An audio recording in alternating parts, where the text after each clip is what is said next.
In this vast and ancient land, a world of extraordinary beauty and profound history awaits.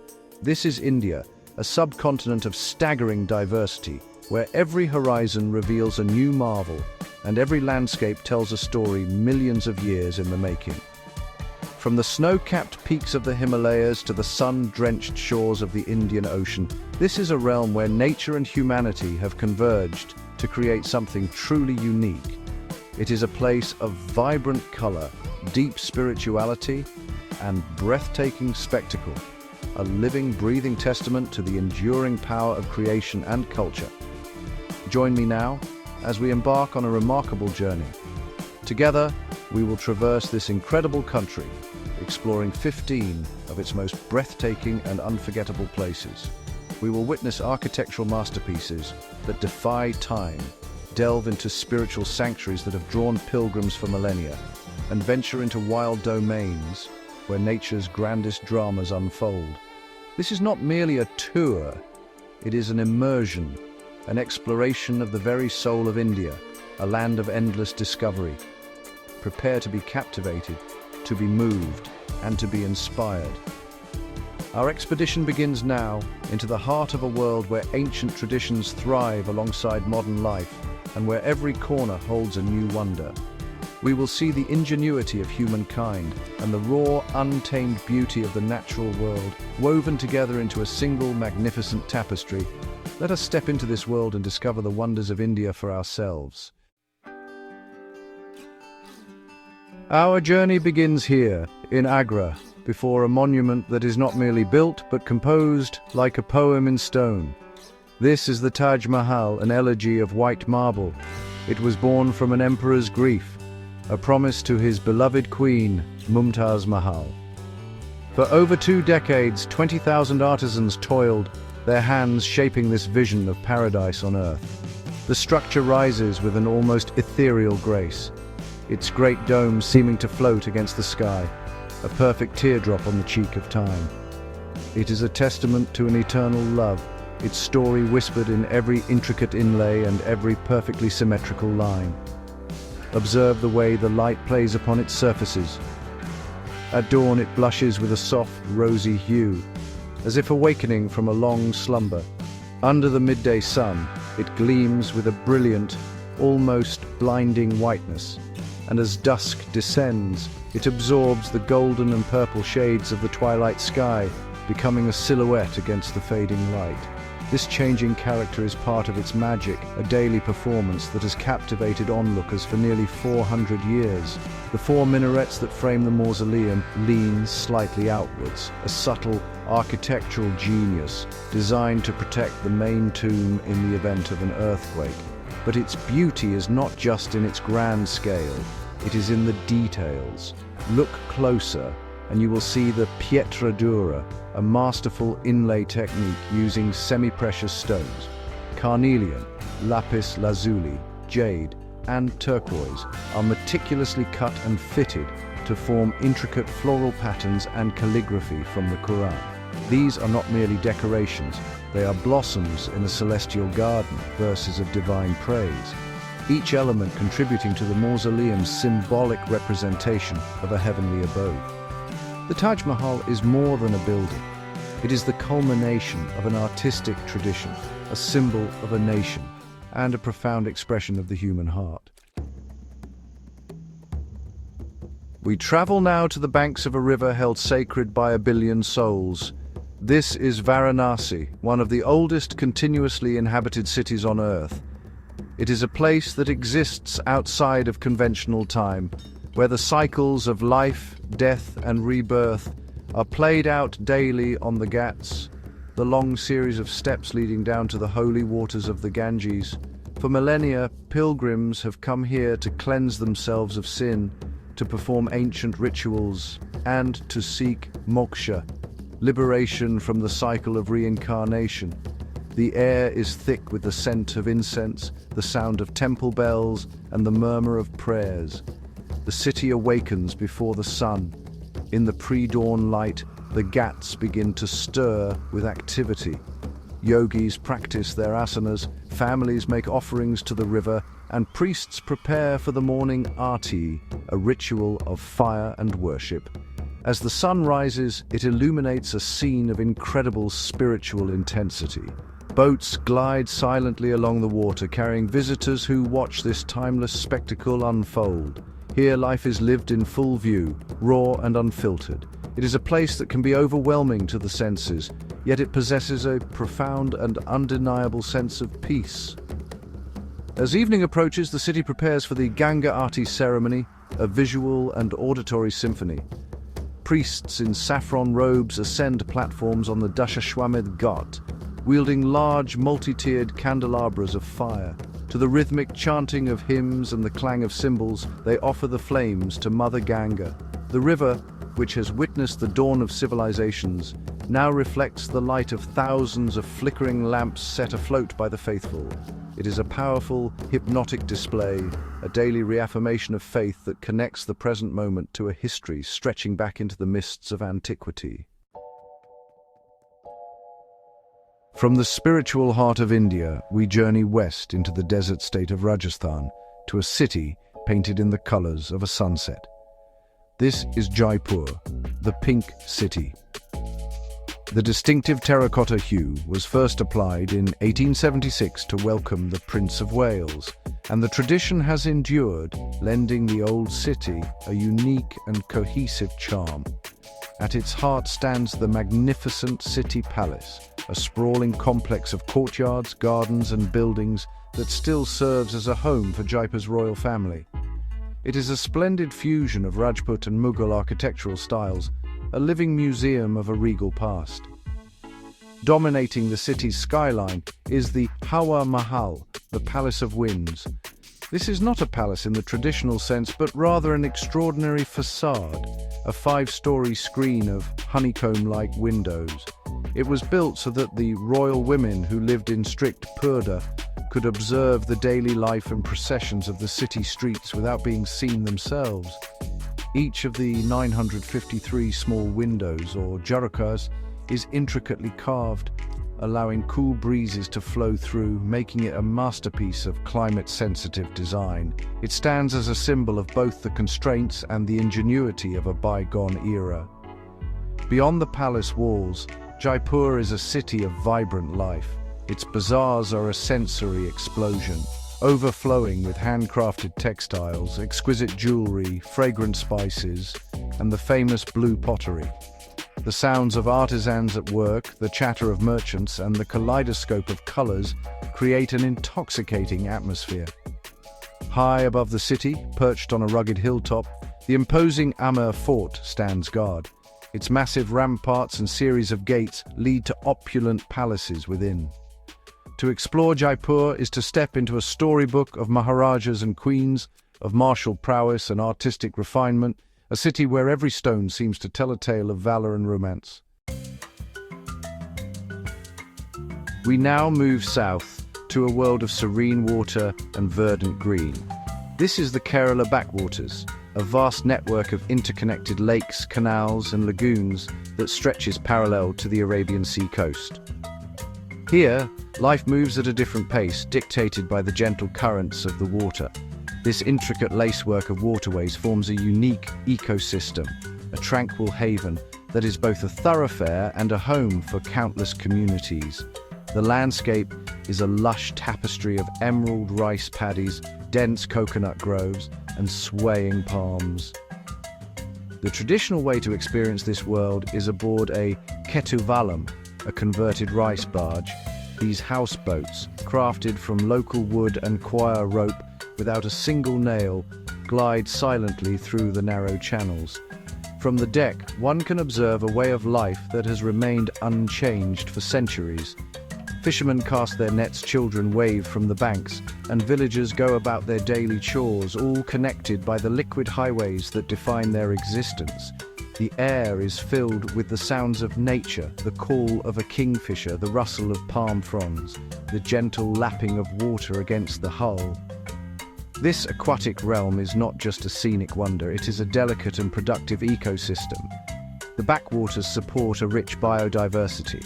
from otters and turtles to a dazzling array of birdlife, including cormorants, egrets, and herons. The fertile land, nourished by the waterways, yields bountiful harvests of rice, spices, and tropical fruits. It is a perfect example of a symbiotic relationship between humanity and nature, where the environment provides sustenance and a way of life, and in return is woven into the very fabric of the local culture. A journey through the Kerala backwaters is a journey into a state of profound tranquility. Our journey now takes a dramatic turn, ascending into the high-altitude desert of the Himalayas. This is Ladakh, the land of high passes. It is a landscape of stark, breathtaking beauty, a world of barren mountains painted in shades of ochre, purple, and grey, set against a sky of the most intense blue. Here the air is thin, and the silence is profound, broken only by the whisper of the wind and the flutter of prayer flags. This is a land of extremes, where harsh conditions have forged a landscape and a culture of incredible resilience. Perched precariously on hilltops and cliff faces, as if growing organically from the rock itself, are the ancient Buddhist monasteries or gompas. These are the spiritual and cultural heart of Ladakh. Places like Thiksi, Hemis, and Diskit are not just places of worship, they are centers of learning, art, and community life. Inside their walls, the air is cool and fragrant with the scent of juniper incense and butter lamps.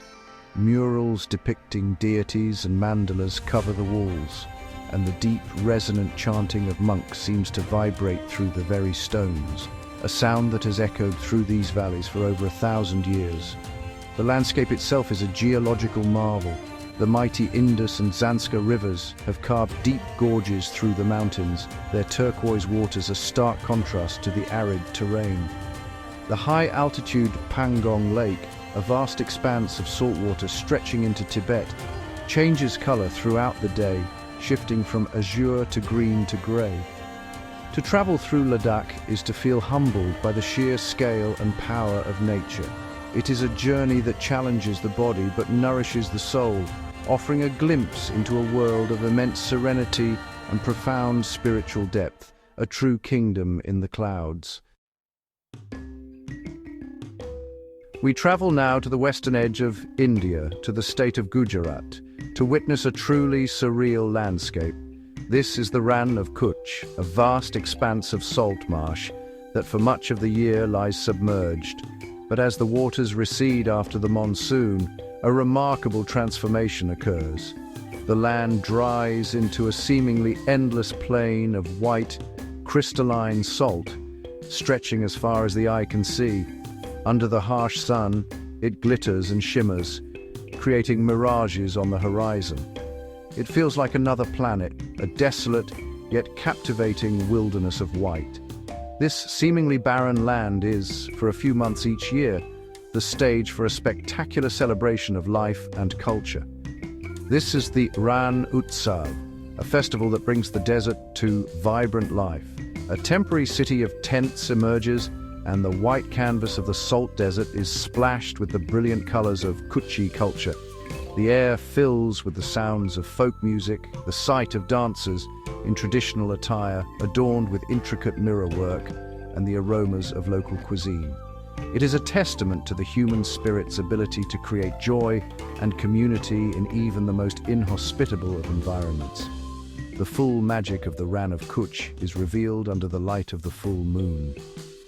As moonlight bathes the salt desert, the landscape transforms into a luminous, ethereal dreamscape. The white plain seems to glow from within, and the silence of the desert deepens. It is an experience of profound beauty and solitude. This is also a crucial habitat for wildlife adapted to this unique environment, including the Asiatic wild ass, which roams freely across the plains. The Rann of Kutch is a place of stark contrasts, desolate yet vibrant, silent yet celebratory, a white desert that holds a kaleidoscope of color. Our path leads us into the heart of the Deccan Plateau, to a landscape littered with giant boulders and the ghosts of a forgotten empire. This is Hampi, the former capital of the magnificent Vijayanagara Empire. Back in the 15th and 16th centuries, this was actually one of the largest and wealthiest cities in the world, a bustling metropolis of trade, culture, and power. Today, what remains is a vast open-air museum, a UNESCO World Heritage Site where over 1,600 ruins are scattered across a surreal and dramatic terrain. It is, a city frozen in time, its grandeur preserved in stone. To wander through Hampi is to walk through history. The ruins, well, they speak of a sophisticated and prosperous civilization. The Virupaksha Temple, which is one of the oldest and most important structures, still functions as a place of worship, its towering Gopuram, or gateway, dominating the main bazaar. Nearby, the Vittala temple complex stands as the pinnacle of Vijayanagara art. It is here that one finds the famous stone chariot, an icon of Hampi, and the musical pillars which, when tapped gently, produce musical notes. These are not just ruins, they are the echoes of a golden age. The landscape itself is as much a part of the experience as the architecture. The Tungabhadra River winds its way through the site, and the terrain is dominated by enormous granite boulders, stacked in precarious, almost whimsical formations. These ancient rocks, older than the empire itself, form a stunning backdrop to the temples and palaces. At sunrise and sunset, climbing to the top of Matanga Hill offers a panoramic view of this entire ruined kingdom, bathed in a soft golden light. Hampi is a place of profound atmosphere, where the silence of the stones tells the epic story of a city's rise and fall. We now venture to the eastern coast of India, to a place where, the land dissolves into a labyrinth of water and forest. This is the Sundarbans, the largest single block of tidal mangrove forest in the world, a delta formed by the confluence of the Ganges, Brahmaputra and Meghna rivers. It is a world in constant flux, shaped by the rhythm of the tides. Twice a day, vast swathes of the forest are submerged, and twice a day they re-emerge. This is a mysterious and often impenetrable wilderness, a kingdom ruled by the tides and its most famous elusive predator. This is the realm of the Royal Bengal tiger. Unlike their counterparts elsewhere, the tigers of the Sundarbans have adapted to a semi-aquatic life. They are powerful swimmers, capable of crossing wide rivers, and they hunt prey such as the spotted deer in the dense mangrove thickets. Spotting one is a matter of immense patience and luck. More often their presence is felt rather than seen, a pug mark in the mud, a territorial scratch on a tree. They are the silent, watchful sovereigns of this mangrove kingdom, a symbol of its wild and untamed spirit. Exploring the Sundarbans is done by boat, navigating the intricate network of channels and creeks. The forest is a unique ecosystem, the dense tangle of mangrove roots providing a critical nursery for countless species of fish, crabs and shrimp. It is also a vital bastion for a rich diversity of wildlife, including saltwater crocodiles, fishing cats, and a spectacular array of bird life, from the majestic white-bellied sea eagle to several species of kingfisher. The Sundarbans is a fragile and vital ecosystem, a powerful reminder of nature's ability to thrive in the most challenging of environments, a place where water, land and life are inextricably intertwined. Our journey takes us to the sun-kissed western coast, to a state renowned for its laid-back atmosphere and golden sands. This is Goa, a sliver of land that for over 450 years was a Portuguese colony. This long period of European rule has left an indelible mark, creating a unique culture that is a fascinating blend of Indian and Portuguese influences. It can be seen in the architecture, tasted in the cuisine, and heard in the music. Goa is a place where the relaxed Susagad lifestyle invites you to slow down and savor the moment. The coastline is, of course, Goa's primary allure. From the bustling, vibrant beaches of the north, like Baga and Kalangute, with their shacks and water sports, To the serene, pristine sands of the south, such as Palolem and Agonda, there is a beach for every mood. The Arabian Sea laps gently against the shore, its warm waters inviting a swim. As the sun sets, it paints the sky in fiery hues of orange and pink, a daily spectacle that brings a sense of collective peace to all who witness it. The beaches are the stage upon which much of Goan life is played out. But to truly understand Goa, one must venture beyond the coast. In Old Goa, the former capital, magnificent churches and cathedrals stand as silent witnesses to a bygone era of religious fervor and colonial power. The Basilica of Bom Jesus, a UNESCO World Heritage Site, holds the mortal remains of St. Francis Xavier. The whitewashed facades of churches in towns like Panjim, with their Iberian-style houses and winding lanes, transport you to a different continent. This fusion of East and West, set against a backdrop of tropical beauty, is what makes Goa a truly unique and enchanting destination. We travel to the heart of India, to Madhya Pradesh, to witness a group of temples that are celebrated and debated in equal measure. This is Khajuraho.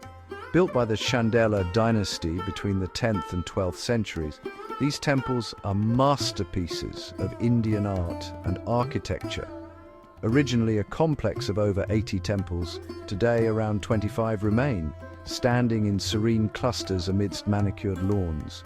What makes them world famous is not just their architectural grace, but the breathtakingly intricate and explicit carvings that adorn their walls. The temples are covered from top to bottom with a profusion of sculptures. They depict a myriad of scenes, gods and goddesses, celestial beings, warriors and musicians, animals and scenes of daily life. And most famously, they depict scenes of Mithuna, or erotic love. These carvings, rendered with incredible skill and anatomical precision, are not hidden away, but are an integral part of the temple's exterior. They are believed to represent fertility, auspiciousness, and the celebration of all aspects of life as a path to the divine, a reflection of a society with a more open and integrated view of spirituality and human existence. Beyond the erotic sculptures, the temples are a marvel of architectural design. They are built on high platforms with soaring spires, or shikharas, that rise towards the sky, symbolizing the divine mountain of Meru. The Kandarya Mahadeva temple is the largest and most ornate, its main spire rising over 30 meters, surrounded by 84 smaller subsidiary spires, creating a feeling of incredible rhythm and verticality. The temples of Khajuraho are a testament to the artistic genius of their creators, a complex and beautiful symphony carved in sandstone that continues to fascinate and provoke thought a millennium after their creation. Our journey now takes us far from the mainland, into the turquoise waters of the Bay of Bengal. This is the Andaman and Nicobar archipelago, a chain of over 500 islands, most of which are uninhabited and covered in dense tropical rainforest. This is India's remote paradise, a world of pristine white sand beaches, crystal clear waters, and some of the most vibrant marine ecosystems on the planet. For centuries, these islands were shrouded in mystery, home to indigenous tribes who have lived in voluntary isolation for tens of thousands of years. The true wonder of the Andamans lies beneath the waves. The islands are fringed by some of the world's most spectacular and well-preserved coral reefs. To dip below the surface is to enter a silent world of dazzling color and life. Schools of brightly colored fish dart amongst the coral gardens, sea turtles glide gracefully by, and larger creatures like manta rays and dugongs can sometimes be spotted. Havelock Island, now Swaraj Dweep, with its famous Radhanagar beach and vibrant dive sites, is a gateway to this underwater spectacle. It is a fragile paradise, a vital reservoir of marine biodiversity. Above the water, the islands are a haven of tranquility. The beaches, such as the aforementioned Radhanagar, often voted among the best in Asia, are stretches of powder-soft white sand flanked by lush forest. The dense jungles are home to a unique array of flora and fauna, many species of which are endemic to these islands. while the islands also bear the scars of a darker history, with the imposing cellular jail in Port Blair standing as a somber reminder of the struggle for independence. Today, they are predominantly a sanctuary. The Andaman Islands are a precious natural jewel, a remote and beautiful escape into a world of pure, unspoiled nature. We return to the mainland, to the rugged landscapes of Rajasthan, to a place where history and wildlife converge. This is Ranthambore National Park, one of the finest places in India to witness the Royal Bengal tiger in its natural habitat. The park is a former private hunting ground of the Maharajas of Jaipur, and at its center stands the formidable 10th century Ranthambore fort, perched high on a cliff. This ancient fortress, along with the scattered ruins of temples and pavilions throughout the park, provides a unique and dramatic backdrop for wildlife sightings. The park's landscape is a mix of dry, deciduous forest, open grassy meadows, and serene lakes. This varied terrain supports a rich diversity of life. Large herds of sambar and spotted deer graze in the clearings, while the elusive leopard stalks the rocky outcrops. The lakes are home to marsh crocodiles that bask lazily on the banks, and a cacophony of bird life. But it is the tiger that is the undisputed star. Ranthambore's tigers have become accustomed to the presence of safari vehicles, making them relatively easier to spot than in other parks. To be on a safari here is to be filled with a sense of anticipation. Every alarm call from a deer or a langur monkey could signal the presence of a tiger. And then, the moment arrives, a flash of orange and black stripes emerges from the undergrowth, and a magnificent tiger steps into the open. To see this apex predator, powerful and majestic, walking freely amidst the ruins of a human empire, is an unforgettable experience.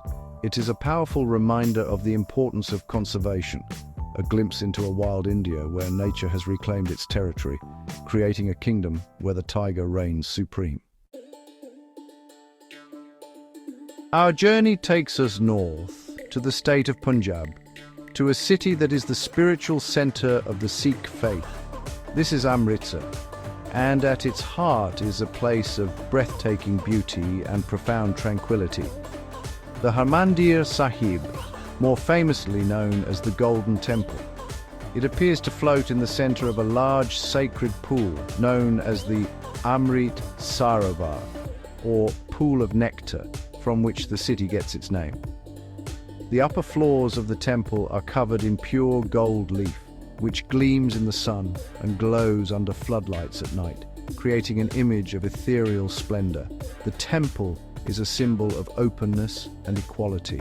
It has 4 entrances, one on each side, signifying that people from all walks of life, from all 4 corners of the world, are welcome, regardless of their caste, creed, or religion.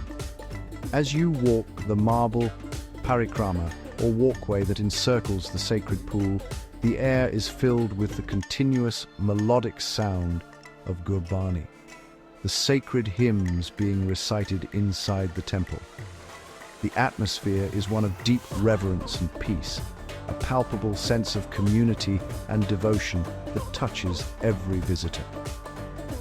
One of the most remarkable aspects of the Golden Temple is the langar, or community kitchen. It is an extraordinary operation run entirely by volunteers that serves a simple, free vegetarian meal to every single visitor, every single day. On an average day, up to 100,000 people are fed here. It is a powerful living demonstration of the Sikh principles of selfless service and the oneness of humanity. To visit the Golden Temple is more than a sightseeing experience. It is an immersion into a world of incredible generosity, faith, and a peace that radiates from its golden heart. We ascend once more, this time into the cool air of the eastern Himalayas. This is Darjeeling, a hill station established by the British in the mid-19th century as a respite from the summer heat of the plains. It is a place of colonial-era architecture, a charmingly chaotic town clinging to a steep mountain ridge. But Darjeeling is world-renowned for 2 things: its exceptional tea and its staggering views of the world's third highest mountain. The town itself is a maze of steep, winding streets, bustling markets, and a unique blend of cultures. The slopes surrounding Darjeeling are carpeted with a sea of green. These are the tea plantations that produce the champagne of teas. The unique combination of altitude, soil, and climate gives Darjeeling tea its distinctive, delicate, muscatel flavor.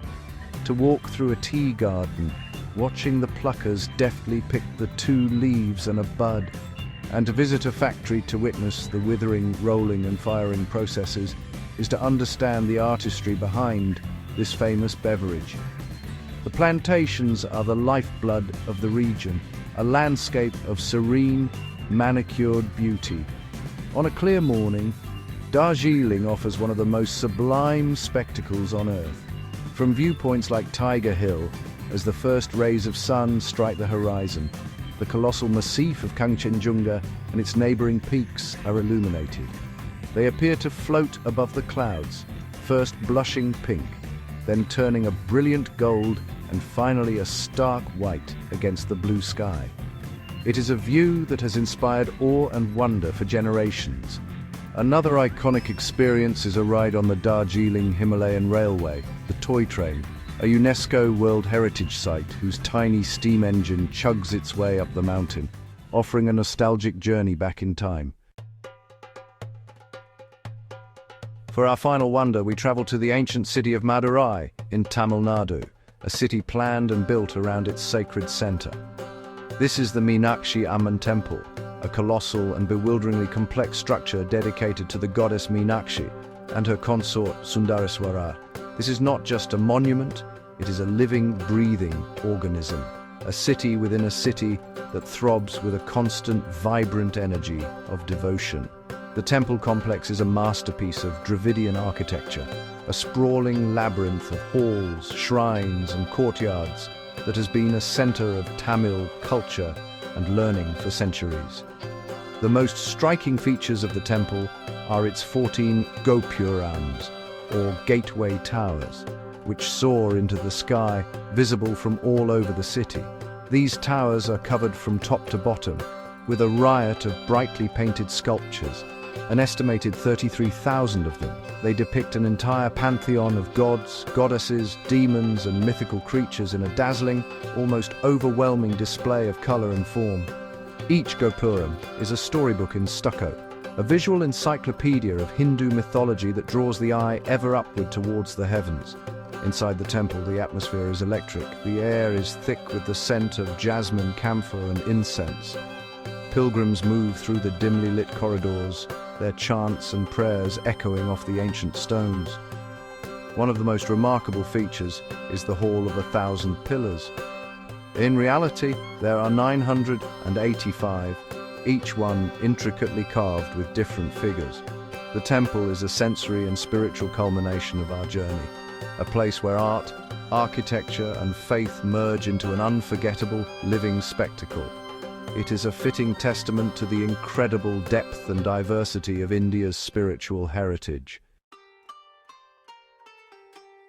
Our journey through 15 of India's wonders has come to a close. We have stood before a testament to eternal love, navigated the sacred waters of the Ganges, and climbed to the roof of the world. From the silent majesty of a salt desert to the vibrant chaos of a temple city, we have witnessed but a fraction of the marvels this incredible land has to offer. Each place we've visited is a chapter in a much larger story, a story of empires and ascetics, of nature's raw power and humanity's enduring creativity. This has been a glimpse into the heart of India, a land of staggering contrasts and profound harmonies. Its true essence, however, cannot be fully captured on a screen. It must be experienced. I invite you to trace these paths for yourself, to feel the warmth of the desert sun, to hear the temple bells, to breathe the crisp mountain air. Let your own senses discover the textures, tastes, and sounds of this diverse nation. The real journey begins when you decide to explore it with your own eyes and an open heart. May this exploration inspire in you a deeper appreciation for the immense diversity and beauty that our world holds. India is more than a destination. It is an experience, a journey that can transform the way you see the world. Cherish its ancient heritage, respect its natural wonders, and celebrate its vibrant cultures. For the wonders of India are in the end a celebration of life itself, in all its magnificent and varied forms. The discovery is endless.